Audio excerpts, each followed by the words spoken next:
बाहुनी बाहुनी कांदुछि मां हॉस्टेल में छात्री मृत्यु विद्यालय कर्तृपक्षों अवहेला नहीं अभियोग।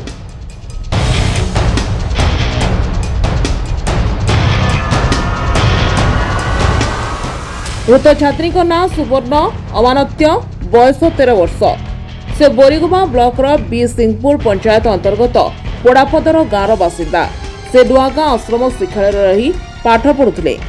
सकाळ प्राय 9टा समय छात्री असुस्थता विषय परिवार को सूचना दि जाइथिला। खबर पाई घरलोक तुरंत विद्यालय में पहुंची निजे गाड़ी व्यवस्था करी छात्री को बोरीगुमा प्राथमिक चिकित्सालय को नहीं।